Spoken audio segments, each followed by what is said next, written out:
I have the honor to introduce Kay Bradshaw. She holds a doctorate in ecology and psychology and is a director of Carulus Center.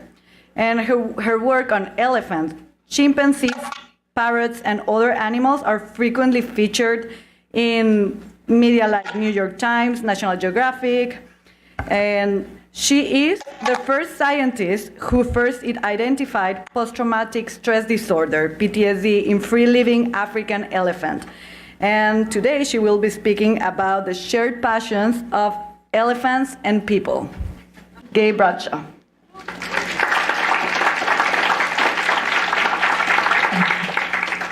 Hi, very nice to be here, even if it's virtually. And I always feel like on these long-distance conferences that I'm a little bit like Miss Nancy. That may antedate some of you, but where she looks out into the audience. Anyways, thank you so very much for inviting me, and I am really looking forward to sharing some of my experiences and thoughts on this subject. I have a little bit of a change in the title, although elephants are implicit in my discussion and in this presentation. And I guess I would call it, the title would be Becoming Who Animals Need Us to Be. Perhaps the subtitle would be The Story of Two Bears and a Man. So I'm just going to go ahead here and go over to my PowerPoint. So again, this is a picture of Charlie Russell and his beloved friend and bear Biscuit in Kamchatka about 15, 20 years ago. And Charlie is going to be the feature of my presentation. Charlie and I have been working for and talking for the past 10 years or more and working on a book together. And what I'm going to be talking about today is really using Charlie as an example and the bears with whom he interacted and met as an example of someone who heard animal voices, and he did so because he listened. So in essence, the talk today is really going to be, what does it mean to listen? And when he listened, he was able to hear, he was able to listen, and then respond accordingly. And in that dimension is included the theme of this conference, that we are faced and experiencing a radical change on the planet, a planetary shift, as well as within our own species. And so I would also like to offer Charlie and these experiences and reflections as a guide to basically address the question of how are we as a species to respond, to perceive, to act in this very radical shift that's happening all over in a period of great conscious destruction, very frightening times, very changing times and all. And when I talk about Charlie, I think he's exemplar in terms of really aligning with the planet and with the earth, and is a very inspirational and wonderful person that will help us maybe gain some insights into how we individually and as our communities and a species might navigate through these times. So just briefly, I don't know if you know Charlie. I'm trying to get this. My thing is not functioning here. Let's see. There we go. A lot of you may or may not have heard about Charlie. Charlie was born in Alberta, just outside Waterton National Park. His grandfather and grandmother were pioneers from England and from Ireland. And he basically grew up as a pioneer in the mountains, very, very close to nature with his family. His grandfather eventually, again, and then Charlie's father, who was his son-in-law, developed an outfitting business, and they took people around the mountains and shared with them the natural history, a very deep understanding of the natural history of the animals and the plants in that area. Now, Charlie is well known in Canada and internationally, but he's perhaps best known for his work in Kamchatka. Now, here he is with 3 cubs, 3 orphan brown bear. Brown bears are what grizzlies are called in Eurasia.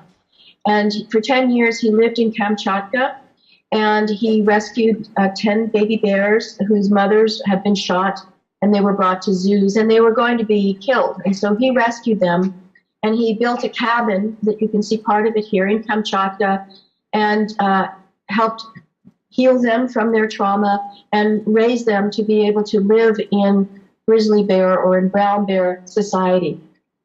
So these are 3 of his cubs. So you might have seen he's written several books, and he's in many documentaries. Now I'm going to be telling you just a kind of couple snapshots of Charlie's journey. And Charlie's journey, I think, is really kind of a maybe just a cameo of the journey that we are on. Charlie was not always the way he was with bears. He was very familiar. He was an exemplar natural historian. He was very intimate with the flora and fauna of his region, but he made a change, and he went through an evolution, and we might call that as an evolution of consciousness, just as we are faced right now. So I'm going to tell you and share with you 2 stories of Charlie on his arc in his journey with bears.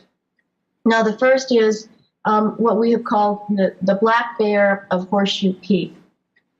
Now, one day in the 1970s, when Charlie was in his 30s with his son Anthony, who was about 11 years old, they set out to take a hike up the Horseshoe Peak, which was a beautiful mountain in the Albertan Range, in the Front Range. And it was an exquisite time. It was springtime. They wanted to go up there and see the glacier lilies. So they set out and went up the trail and had a wonderful time looking around, looking at the plants, the glacier lilies, the prairie falcons, whatever. And on their way up, they encountered a male black bear. Nothing really happened. They had showed a mutual disinterest in each other, and Charlie and his son proceeded up the trail. But after a few, like an hour or so, unfortunately, the weather began to change. And it got very, very cold. And as you're probably familiar, when you're up at those elevations in the springtime, a change in the weather can become quite dangerous. So they were very disappointed, but they decided to turn back. And on the way back, it started to rain, and Anthony was just, he was 11-year-old. He's looking around still, and he picked up this old elk antler, and they made their way down. Now, as they were on their way down, Charlie spotted a mother bear with her cubs who were not weaned yet, and he was about 60 meters or so away. And as he put it, he said, I was not in a great temper. I didn't, it was raining, it was cold, we had to go down. And he said, and I was there again. And he said, I was always raised that black bears were cowards, and that's the way I was raised. And so he yelled down there and he said, we're coming down, so get out of the way. And much to his surprise and to his chagrin, the mother bear said, no, you're not. And again, much to his surprise, she proceeded, about 400 pounds of hers, to start. She pulled herself in and launched herself up the trail and aimed her arms straight at Charlie. So she planted her 400 plus pounds with the momentum right on Charlie's chest and began to maul him. Now, in the meantime, much to Charlie's horror, while he was trying to fend off the bear, his son Anthony had run up and started pounding on the head of the mother bear with this elk antler. So again, much to Charlie's horror, the mother bear turned on his son. And so this battle kind of went on with Charlie running after to try to distract the mother bear from attacking his son. And it went on, and it's a very dramatic story. Charlie writes about it in his book Grizzly Heart, and we go into in quite different detail in our book together. But basically, all's well that ends well. Charlie got a big bite in his hand from the mother bear, and as he said, he always had a very kind of a low-key, understated way of saying, he said, well, a bear bite is quite an experience. And Charlie's son got, as Charlie put it, a bite in his bum. And but everyone was fine. The mother bear finally gave up, then evidently satisfied with running them off. So Charlie, they went down and got home and cleaned their wounds. And Charlie said that his son refused to have vitamin E put on the scars because he wanted to retain his war scars from the bear. And he was very proud of them all his life. But this was a pivotal time for Charlie. It was a real, a very sobering time.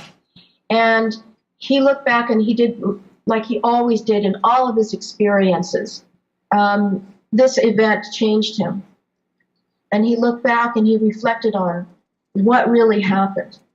Now, sort of the party line, or even today, the collectively, is Charlie didn't do anything wrong. In fact, Charlie did what a lot of park officials and biologists encourage. You make yourself big, you create a lot of noise to scare bears away, etc. And they would also say, yeah, well, bears are unpredictable and dangerous.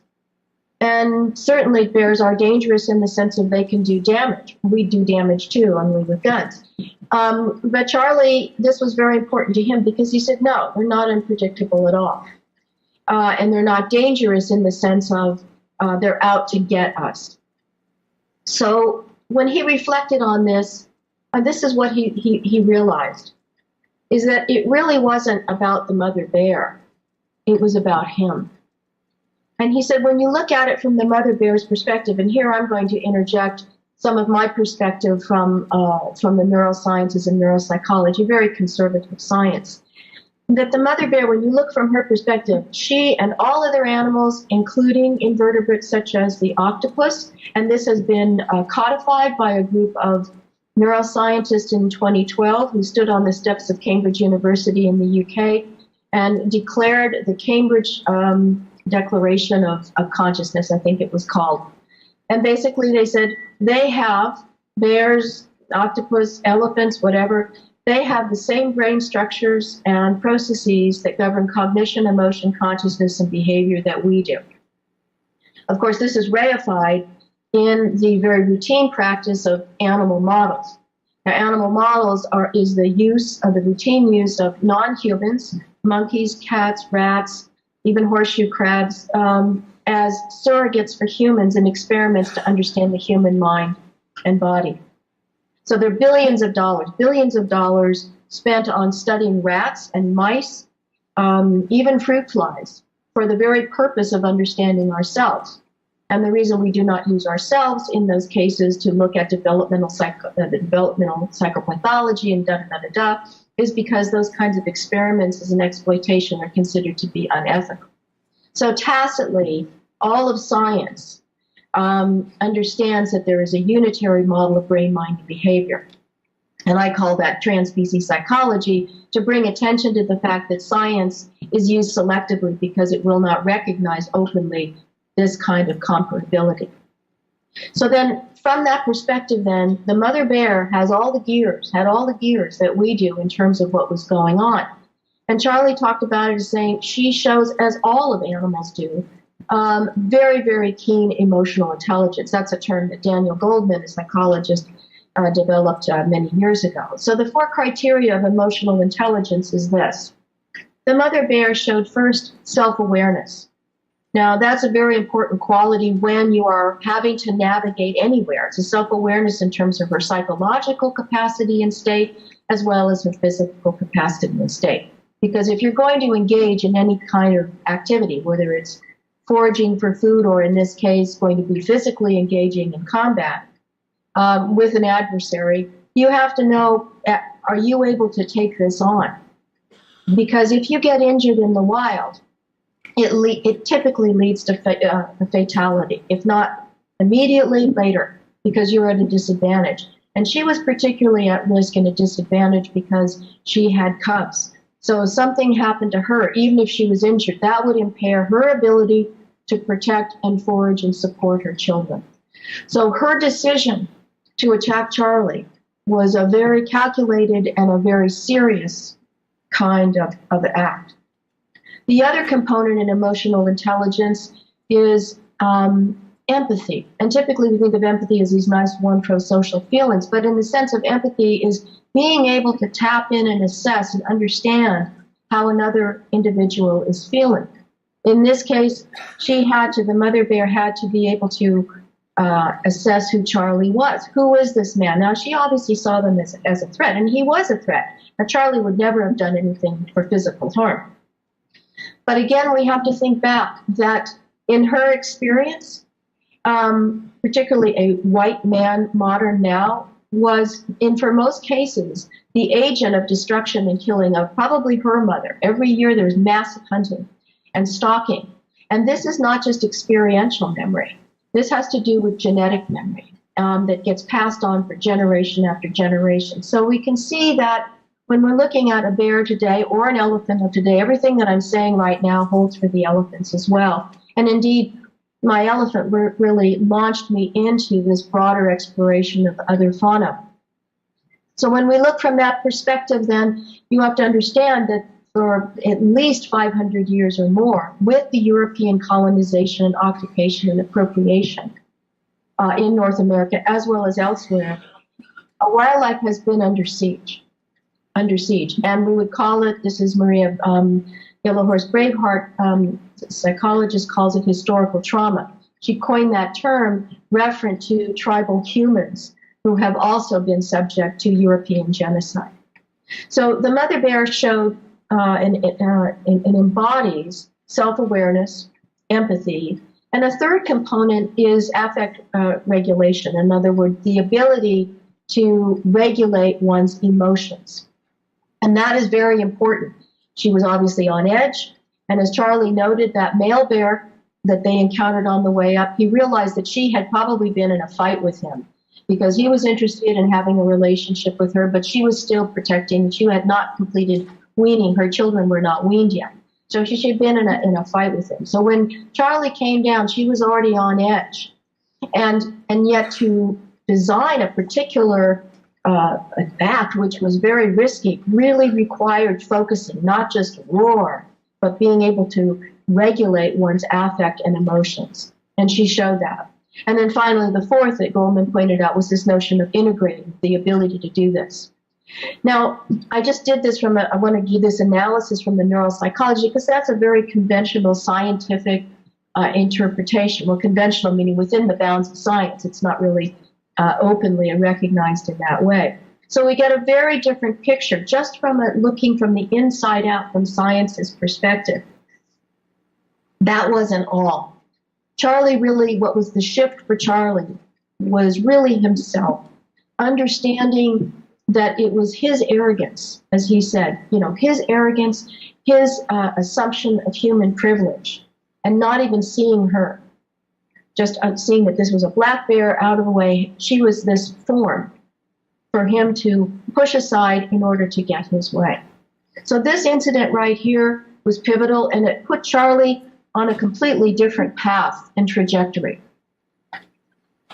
Now, flash forward about 20 years, he found himself in Kamchatka, Russia. And he specifically went there and spent 10 years to spend time with grizzly bears, brown bears, as they're called in Eurasia, for the purpose of saying, what is it really like living with bears who have not been subjected to the onslaught of human violence for centuries or for decades and centuries? Now, this part of Kamchatka generally was fairly protected. He did learn that there had been poaching, but relative to North America, where he had spent most of his time, these bears were relatively violence-free from humans who were occupying there. So here is a picture of Charlie with two of his cubs. Now, during that time he was there, he really wanted to test the hypothesis that are bears really unpredictable and dangerous, or can we live in peaceful coexistence? Can we have a mutual respect for each other and really live in interpenetrating worlds? So something that he did not plan for, and that was he ended up rescuing 10 orphan bears, as I mentioned, and he took them in, and he basically became a bear mother. So Charlie was responsible for, again, their trauma healing, and then acquainting them with their home, because these bears were babies. They were just a few months old, just over a year, actually, and they had to learn within a few short months during the summertime. They had to gather enough food, learn how to find food, what food that was, gain enough fat so that they could go into hibernate and survive during those harsh winter months for many months. So here is a picture of Charlie and Biscuit again. And Charlie, like I said, became a mother bear. not only did he help them understand how to find fish, how to find salmon, looking for the herbs, getting to know the lay of the land, he also really had to cultivate in them an understanding and introduce them to bear society. So no bear is an island. This is Charlie with two of his cubs. You can see a couple of bears here. They're looking for salmon. So Charlie really had to guide the bears, and you can think about it from a classical Chinese scientific perspective, is the sort of shaping of the bear mind, of the bear psyche, that would be very compatible with the larger society. They had to learn the culture and the values and ethics and the skills of interpersonal skills of living in bear society. So you can see here that in order to do that, Charlie himself had to be integrated within bear society. He couldn't be an outsider teaching in. Some of you will recognize this photo. It's on the cover of my book, Carnivore Minds. And Charlie got to know many bears there. This was a bear that he called Fisherman. He was an extraordinary bear. And he got to know individual bears very well. He lived in their society year after year. Now, one of the bears who was really pivotal in Charlie's journey in life was a bear that he called Brandy, and that was because of her beautiful, luxuriant coat. And this is here, Brandy is here, and she's nursing two of her cubs. Now, very early on, like the second year, the first year that Charlie had his cubs, he was out with the cubs, as he would go out every day. And one day, this bear, Brandy, had her cubs there, and she ended up just leaving her cubs with Charlie. And she just left them and went off to forage, and sometimes she would go off and scare off an old male. So this was really startling for Charlie. And the cubs, of course, joined his cubs, and they were playing and everything like that. And for 7 years, Charlie essentially was a bear nanny for Brandy. And as Charlie said, he didn't really have much say. He kind of was hired without a yay or a nay. And so the first time it happened, the cubs were wailing. They were nervous when their mother left. And Charlie spontaneously fell on his back and put his hands and arms and moved him in the air, just as a mother might. Obviously, Charlie couldn't nurse the babies, but the babies rushed over, and they were this collected family until Brandy came back. And again, this was for 7 years for 3 sets of her cubs. So the question is how did this happen? How did this bear, whom actually Charlie said was one of the crankiest bears in the valley, meaning she really didn't put up with any guff. She was a tough mom, and she was a tough cookie to live in this very harsh terrain, bringing up these babies. And it's really a tough place. There's other bears and things like that. So the question is, if you think about it, how did Charlie, we think back to his encounter years before with the mother black bear, and then to this point here, 20 years later, what was the change? What happened with Charlie? This is a picture of Charlie. That's Brandy with 2 of her cubs. She's just come back after being gone several hours, and Charlie is very happy for the break. It's quite exhausting, and it's just think of the responsibility, because another bear could come in where there was a female feeling territorial. There might be some kind of conflict. It could be a male bear who sometimes do eat young bears because of, not all, but some. So Charlie really had a lot of responsibility and was given a lot of responsibility. So not only how did Charlie get here, but how come Brandy chose Charlie, a man whom generally would be out to kill? Again, not as much as in North America. So what is going on here? What is the difference then between the point when Charlie encountered the mother bear in North America and reached this point here in Kamchatka? And what it was is a shift in consciousness. When Charlie saw the mother bear, he was, and we can look in, now we need to kind of zoom back away from this world of bears and humans, and into what is called the spiritual or the consciousness domain. And many people, and many spiritual leaders such as Eckhart Tolle, Deshante, indigenous, I'm imagining, I'm not as familiar, tribal people, is it's a kind of space which is not caught up in we call it the egoic state, which has been we have been in the grips over the past several thousand years. Not all humans, but now with this dominant, human culture that is engulfing the world, that component, the egoic, caught up in the thinking world. What the spiritual teachers and Charlie, in his own way, talk about is that he saw beyond form. He wasn't thinking, this is a bear. He was reaching out into the space of consciousness, which is beyond the social conditioning of all of the thinking that goes on in our head. And perhaps you have all experienced that when you, for example, take a moment when you meditate, or maybe it's when you go out, some moment when you stop thinking, when we stop identifying with this egoic structure of I'm a scientist, I'm a woman, I'm a this, I'm a that. When we stop identifying with that social conditioned sense of self and letting that go, and we're into that space of consciousness which transcends form, is embodied in form, but continues beyond form. That is the space in where the bears live. And that is the space that Charlie began to occupy on his journey from when he encountered the mother black bear to Brandy.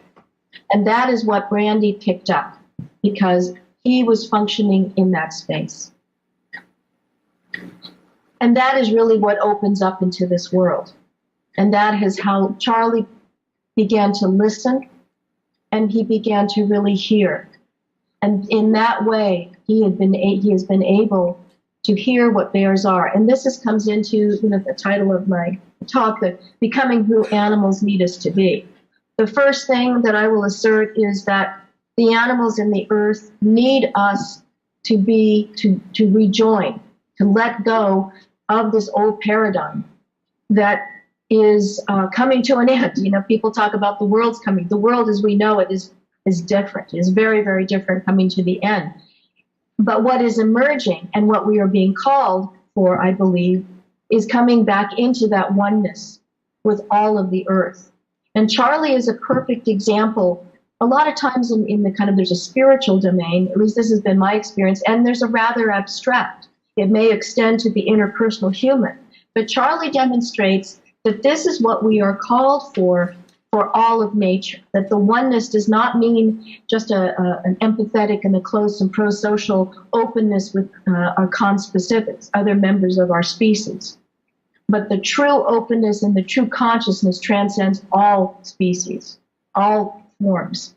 So the first thing is that we are being asked to let go of our privilege, let go of this protective identity which keeps us in the delusion of being separated from nature, because we are not.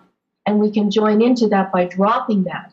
Now, the point is that that's a big if, because the whole construct has been of the separation, that delusional gives us this notion has buffered us, given us the ability to buffer us from the vulnerability of living one with nature.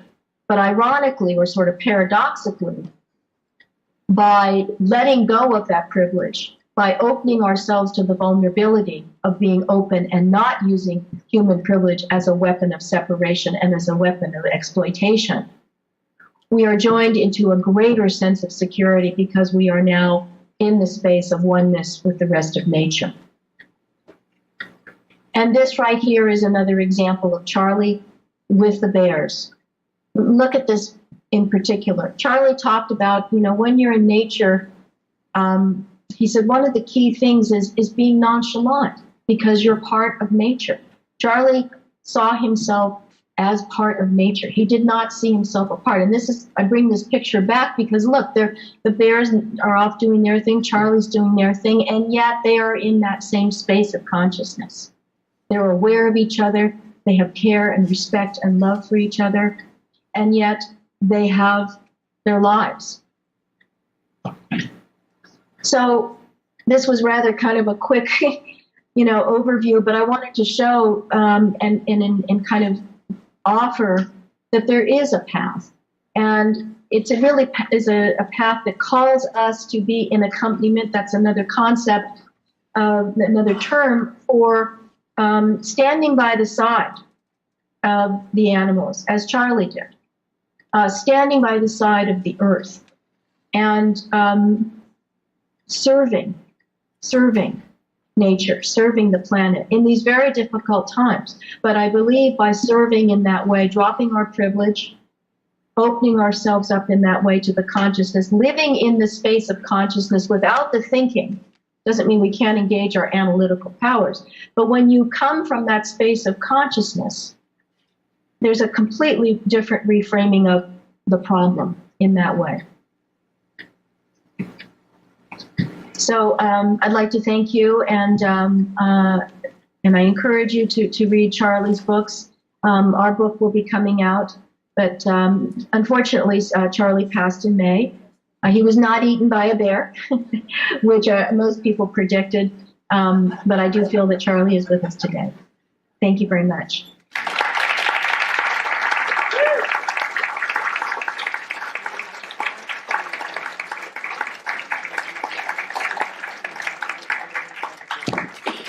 Since Gay is with us for a short time, the long distance, we're going to do a Q&A just for this talk. So time for 2 or 3 questions. I very much appreciate what you've shown us. And my question would be, can you say any more about the details of how Charlie got to that place of egoless open consciousness? Yeah. That's the book is how Charlie was. I would say that it was this one encounter that really hit him hard, that brought it to attention. That's a kind of an opening. You see what I mean? And there was part of, I'm just going to tell you some highlights. Do you know what I mean to do that? There's something about Charlie that is common to a lot of people, and this is something that I discovered. In fact, my background is in quantum mechanics, and I introduced Charlie just one time, to David Bohm. I don't know if any of you are familiar with David. He was a quantum physicist. And Charlie felt like he'd found his long-lost brother. Now, Charlie dropped out from high school when he was like 15 years old. And in my kind of digging around, I found that Charlie, like many people, like David Bohm and others, who have this extraordinary insight, like Mozart, Charles Darwin, etc., somehow they were able to escape the identification of social conditioning. So in Charlie's case, as with David Bohm and others, is that they weren't identified. They weren't so tightly identified with this social identity. And so for them, that was an automatic opening because, in a sense, living in this deep, Eckhart Tolle calls it the deep I, you can call it the big self or whatever, this consciousness, that was always his world. The other feature for Charlie was that he was relentless in terms of finding truth. And he was relentless in being self-honest. And so in many ways, although Charlie would never like to use the word spiritual, his path was very much like the spiritual seeker. In a sense, his walks, his self-reflection, his self-criticism, in the sense of understanding himself, understanding what we would call projections, and that faithfulness to the bears, to nature, that kept him on his path. That kept him in this sense of consciousness. Now, Charlie was very, he was seamless in terms of his human-human interactions and things like that. However, it was that kind of commitment, if that makes sense. It was a commitment to nature and a commitment to retaining that sense of connection. Okay, we have another question. Hi, I'm Sharon McGregor. I'm a member of the board for Bio for Climate, and I thank you so much for your amazing talk. I actually had an experience like Charlie, but not as a mom of a bear, as a mom of a raccoon when I was a teenager. And everything you said about Charlie and his experience, I can relate being a mom of an orphan raccoon and finding myself getting in their space, in their world, and coming to what I wouldn't have known at the time, but was some consciousness like you speak of. And it enabled me to develop a love and an empathy and a relationship with a wild animal that enabled me to see their world and want to be more understanding of that world and the importance of that world. So I consider myself lucky having had that experience. Not everybody does. And if not everybody does or can have that experience, what do we do to simulate that experience in people growing up so that they can somehow see that and incorporate it into an ethic and want to protect the biodiversity and the world that we're not necessarily living in every day. We're not in the wilderness living with these animals. But if you have a suggestion for that, how do we teach that? How do we? Well, I thank you. That's a very good question. I don't have I'm just going to give you my own opinion about this. I think there's two things. I think that the contemplative practices, meditation, which are designed in a sense the same kind of process of connecting with consciousness, and at the same time that disidentification with the outside world, and it's really a shift in consciousness. It is a completely different way of being, perceiving in the world. And with that shift and those, even if they're just little by little, just to keep that kind of practice. And our programs at our organization is working with children, to have that so that the consciousness becomes, that space of consciousness becomes home. That's home. And cultivating that, and then along with it, if there, obviously not everyone is Charlie, or even in your, like you pointed out in your experience, but to not limit, to really bring in, I've done it in the sense of from a very conventional science by talking about how they all have the same brains.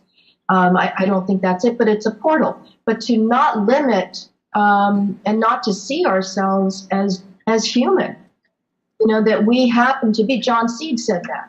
That was very famous on his own experience and insight, and a very famous quote is, he said, I realize that I am not defending the rainforest. I am the rainforest in human form. And I think that's a really important kind of thing, is that in these meditative practices, it cultivates not a dissociation. It cultivates a connection. And in that space of connection, everything becomes of value, and we stay in the present. So I would say that these contemplative practices, and also with the emphasis of seeing beyond form, that an ant and an amoeba is as important as a human-human relationship in that way. So it's a deprivileging. And I think a third component, which is scary for a lot of people, particularly people who feel that they have a lot to lose, is giving up, because giving our privilege up, understanding that the things that give us comfort in the material sense keep us blocked from the rest of the earth. And not only does it keep us blocked, which means we are not moving our consciousness and not moving into this healness of oneness, but we are also perpetuating the cycle of violence toward nature. Gay, I have an unreasonable request. Are you taking unreasonable requests today? Yes. And my unreasonable request, this was wonderful, and it's a part of your work that I hadn't known about yet. But I was completely engaged by elephants on the edge. And just, I can't even find the words for it.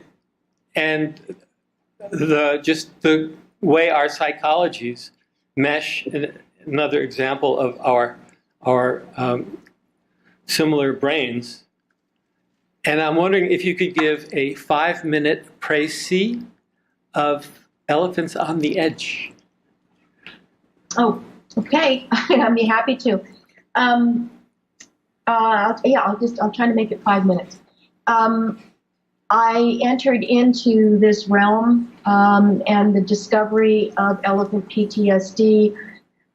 I started, I guess you would say it happened in 1996 when I traveled to South Africa with the National Science Foundation on a completely different thing. It had to do with studying lions, African lions. And during that time, South Africa was emerging from apartheid, and they were ramping up to basically, prior to that, ramping up to open the doors again from being boycotted to a very, very vigorous ecotourism trade. So the big five, the very, elephants and lions, rhinos, et cetera, had been basically extirpated, that is locally extinguished in South Africa. So there was this mass translocation of elephants and lions, like I said, the big five, into private reserves, into national and provincial parks, so people could see these animals. So I was there. Part of the lion thing was because there'd been this massive translocation that had never been done before, and it was very haphazard. They came from everywhere. And so one of the questions was, well, what are the effects? There were some weird things going on. There were weird wasting diseases never been seen before with the lions. Anyways, while I was there, the same thing had been done with the elephants. And while I was there, practically the second day, I heard about these strange occurrences of elephants. It turned out that young male elephants were killing, sexually assaulting and killing rhinoceroses, both white and black, that are both endangered species. So this was extraordinary because elephants are considered to be very pacific. They're herbivores. They're not eating or anything. And it was very bizarre. And it was really sort of, I really think it was this thing that they didn't know who the hell it was. They first thought it was poachers because rhinos and the horn and da-da-da-da. Well, then I think it was a tourist who actually caught an elephant on film sexually assaulting an elephant.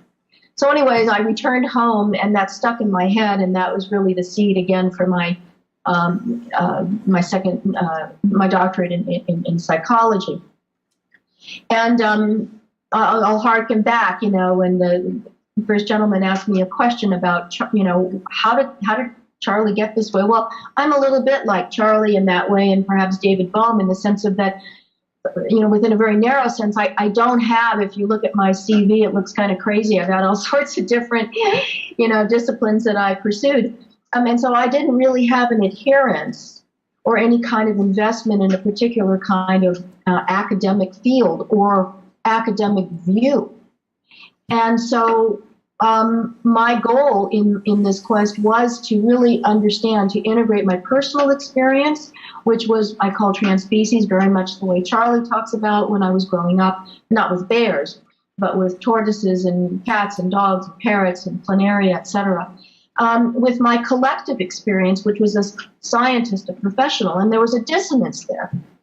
So my dissertation was really trying to ask, to identify collective language, which ended up being neuropsychology, that would express and communicate what I had experienced personally and what I was hoping would help give voice to non-humans in some way. So anyways, what I did is I ended up, the elephant stayed in my psyche, and I revisited this extraordinary, bizarre event. Now, there were over 100 elephants killed over a 10-year period. So that was statistically significant. It wasn't an antidote, right? And that's a very important thing within the bounds of collective science. So I